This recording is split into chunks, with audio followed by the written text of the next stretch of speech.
اگر گذشته و آینده روبروی هم قرار می گرفتن چه می شد؟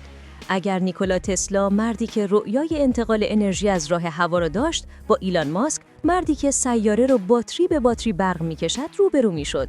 امشب شاهد دیداری هستیم که زمان هرگز اجازه اش را نداد. نبردی میان دیدگاه و عمل، میان فیزیک و تجارت، میان نبوغ و مقیاس. انرژی بنیاد تمدنه. وقتی جریانش محدود بشه، پیشرفت خفه میشه. موافقم. به همین خاطر دارم اون رو در مقیاس بزرگ اجرا میکنم، نه فقط رویا پردازی. دنیا با چیزی حرکت میکنه که ساخته میشه، نه با چیزی که فقط تصور میشه. به مناظره بزرگ انرژی خوش اومدین، تا آخر بمونین، چون در پایان به نتیجه غافلگیرانه‌ای میرسن که شاید دیدتون نسبت به انرژی رو برای همیشه تغییر بده. اگه باور داری فناوری میتونه بزرگترین چالش‌های زمین رو حل کنه، همین الان دکمه لایک رو بکوب تا یوتیوب بفهمه هنوز به نوآوری اهمیت میدی. 2 قرن فاصله، 1 هدف، باز تعریف انرژی. بیایید با 2 قهرمان این نبرد آشنا بشیم. من نیکولا تسلا هستم، مهندس، فیزیکدان و مخترع. آزمایش‌های من با جریان متناوب باعث شد برق بتونه مسافت‌های طولانی رو طی کنه. تحقیقاتم در انتقال بیسیم نشون داد انرژی میتونه جهانی و هماهنگ توزیع بشه، مثل ارتعاش یک نوت موسیقی. ایلان ماسک هستم، مهندس، کارآفرین و معتاد ریسک. من چیزهایی میسازم که مقیاس پذیرن: موشک، خودرو، سامانه‌های انرژی. هدف شرکتام اینه: تسریع گذار جهان به انرژی پایدار. با باتری‌ها، انرژی خورشیدی و حمل و نقل هوشمند این کار رو انجام میدیم. سوال اینه، بشر در قرن بعد چطور خودش رو نیرو میده و چه درس‌هایی از گذشته هنوز ارتش یادآوری دارن؟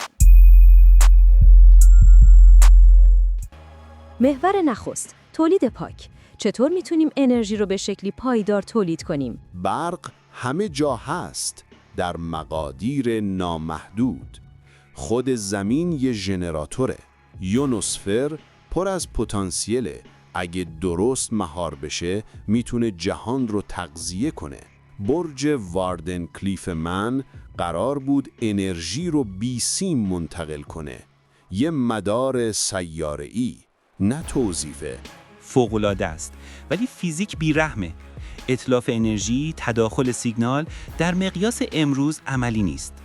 من روی چیزهای قابل اندازه‌گیری تمرکز می‌کنم: خورشیدی، بادی یا حتی هسته‌ای مژولار. سقف‌های خورشیدی ما در حال حاضر سالانه تراوات ساعت برق تولید می‌کنند. مشکل آقای ماسک در امکان پذیری نیست، در دیدگاهه. شما در بعد بازدهی فکر می‌کنید، من در بعد فراوانی.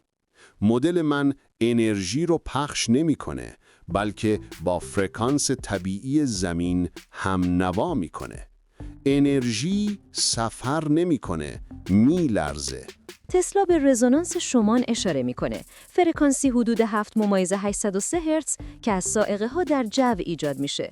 او معتقد بود میشه انرژی رو مستقیم از این میدان طبیعی استخراج کرد. فیزیکش رو دوست دارم، اما هنوز دهه‌ها با اون فاصله داریم.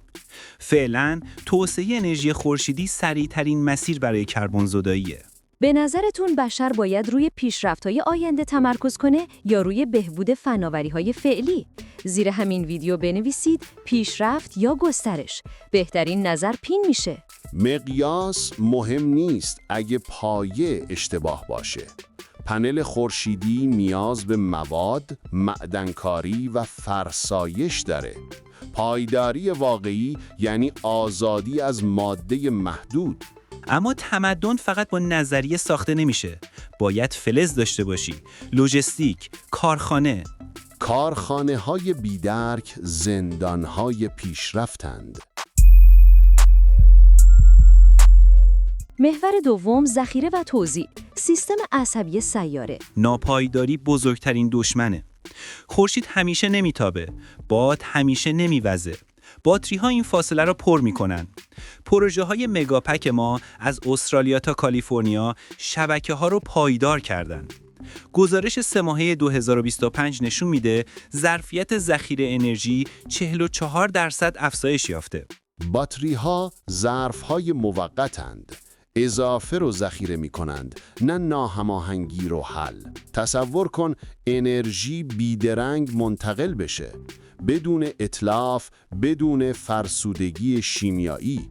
شبکه رزونانسی بیسیم مفهوم ذخیره رو از بین میبره. ولی واقعیت چیز دیگه است. علم مواد در حال پیشرفته. داریم لیتیوم رو بازیافی می‌کنیم. به باتری‌های سدیومی و حالت جامد میریم. اما همش به استخراج متکیه. زخم زمین. فقط نوع کمیابی رو عوض می‌کنید. در حال حاضر 80% ذخیره جهانی انرژی از شیمی لیتیوم ایون استفاده میکنه. تا سال 2030 باتری‌های حالت جامد و کوانتومی ممکنه این روند رو تغییر بدن.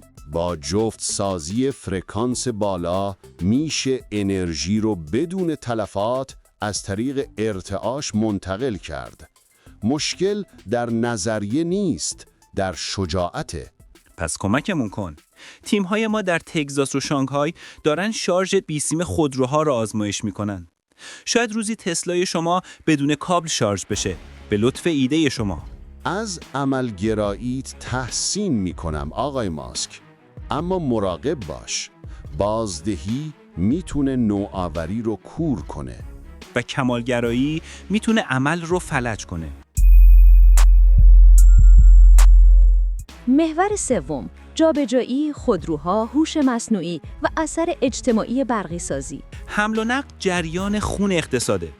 ما داریم اون رو پاک، هوشمند و خودران میکنیم. تصور کن ناوگانی از رباتاکسی‌ها که مالکیت خودرو رو کاهش میدن، آلودگی رو پایین میارن و داده به اشتراک میگذارن. خودران بدون اختلاق هرج و مرجه. هرچه ماشین بیشتر تصمیم بگیره، انسان کمتر درک میکنه. وسیله نقلیه آینده انرژی آگاهه، حرکتی همنوا با میدان انرژی. داری از متافیزیک حرف میزنی؟ نه، از الکترومغناطیس. آگاهی سازماندهی انرژی، الگو، نه ذره. تسلا از نظریه یگانگی انرژی و اطلاعات سخن میگه، مفهومی که با فیزیک کوانتومی مدرن شباهت داره. ولی عملگراییه که بازار رو میبره. تمرکز من اینه، خودروهای برقی مقرون به صرفه، قابل اعتماد و سرگرم کنن. تا سال 2025 بیش از 6 میلیون خودرو فروختیم. و هنوز میلیون‌ها نفر به سوخت فسیلی وابسته‌اند. گذر باید جهانی باشه، نه نخبگانی. طرف کی هستی؟ اگه به انرژی آزاد و جهانی باور داری، بنویس #تیم تسلا. اگه به پیشرفت واقع گرایانه ایمان داری، بنویس #تیم ماسک. از رویاهای بیسیم تا کارخانه‌های عظیم، هر دو مسیر یک افق رو روشن می‌کنن. با فروکشه کردن بحث، دیدگاه‌ها به هم نزدیک میشن. شاید پاسخ در ترکیبه، مقیاس پذیر ولی آزاد، صنعتی ولی طبیعی. موافقم. میتونیم از عمل شروع کنیم و به سمت مدل تو حرکت کنیم. شاید روزی شبکه‌های ما با فرکانس تو هم نوا بشن. و شاید کارخانه‌هات باد بالاخره فرستنده هایی بسازند که من هرگز نتونستم. پیوند دو عصر، خیال قرن 19 با مهندسی قرن 21. سابسکرایب کن اگه باور داری آینده آل کسانی است که هم جرأت رویا دارند و هم توان عمل. هفته بعد اینشتین در برابر هاوکینگ، زمان، فضا و سرنوشت جهان. دیدگاه بدون اجرا توهم است. اجرا بدون دیدگاه روزمرگی. با هم پیشرفت رو می‌سازند. تسلا جهانی رو رویا دید که با انرژی نامرئی پیوسته است. ماسک جهانی می‌سازد که با حرکت الکتریکی پیوند خورده. آینده شاید با هر دو فرکانس طنین‌انداز شود.